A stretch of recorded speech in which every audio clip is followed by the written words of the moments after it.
Magandang umaga, Pilipinas. Narito ang latest sa lagay po ng ating panahon. Kasalukuyan ay easterlies ang umiiral sa Katibugang Luzon, maging sa Visayas at Mindanao at dala pa rin ho nito ang mainit at maalinsangang panahon sa malaking bahagi ng ating kapuluan. Mababa pa rin ho yung tsansa ng malawakang pag-ulan, suppressed pa rin ang ating rainfall at mga convective activities sa ngayon. At dito naman sa extreme northern Luzon ay meron pong sumisilip at panandali ang umiiral northeasterly wind flow. Nagdudulot ho yan ng isolated na mahihinang pag-ulan sa Batanes. Sa kasalukuyan, wala tayong LPA o bagyo sa loob ng ating area of responsibility. At least in the next 2 to 3 days, wala po tayong inaasahan na mabubuo sa loob ng ating area of responsibility. Ngayon pa man, patuloy po mag-atapay sa magiging update ng pag-asa sakali po magkaroon ng significant changes.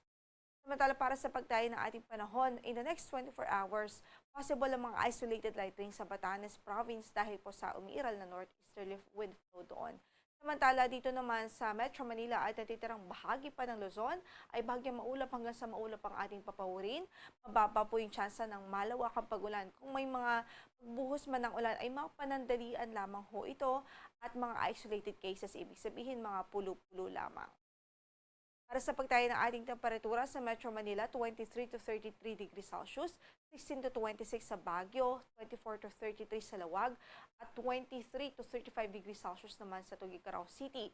Sa Legazpi City ay 24 to 31 degrees Celsius at sa Tagaytay ay 20 to 31 degrees Celsius po ang inaasahang magiging agwat ng temperatura sa araw na ito.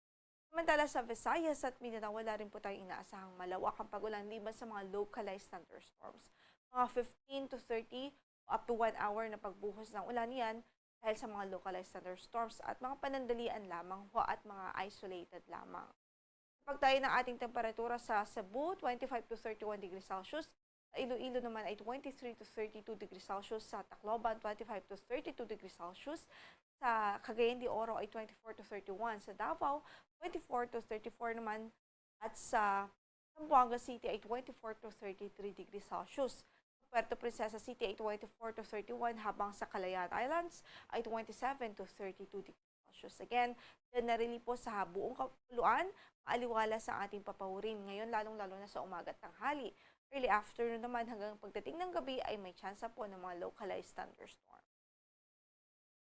Hapon, nakapagtala po ang Metro Manila ng 35 hanggang sa 37 degrees Celsius heat index po dito o yung init factor. Habang doon naman ho sa Verac at Anduanes ay nakapagtala po tayo ng 47 degrees Celsius heat index kahapon. At sa Mambusaw, Capiz naman ay 42 degrees Celsius. So pareho po itong dalawang ito sa Verac at sa Mambusaw ay nasa danger level ho yan. Ibig sabihin, kapag matagal po yung pagka-expose o pagkababad sa ganitong klaseng init, maaari po yung magdulot ng heat stroke. Kaya iba yung pag-iingat ang ating abiso sa ating mga kababayan hanggat maaari po iwasan muna ang direct exposure sa sunlight, lalong-lalo na sa katanghalian at early afternoon. Please stay hydrated at umiwas po muna sa mga rigid activities na maaari pong magdulot ng mga heat stress or heat. Samantala, by today, dito sa Metro Manila ay 34 to 36 degrees Celsius naman ang inaasahang magiging heat index o maximum heat index for today. Habang sa Verac at Anduanes, maaari po rin pumalo hanggang sa 46 degrees Celsius ang heat index natin for today. Kaya ingat pa rin ho at iba yung pag-iingat ang ating abiso sa ating mga kababayan. Malaking bahagi ng bansa dahil magpapatuloy pa rin ang mainit at malinsang panahon, lalo't easterlies po ang prevailing na weather system ngayon sa bansa. Wala po tayong gale warning na nakataas sa namang bahagi ng ating mga baybaying dagat.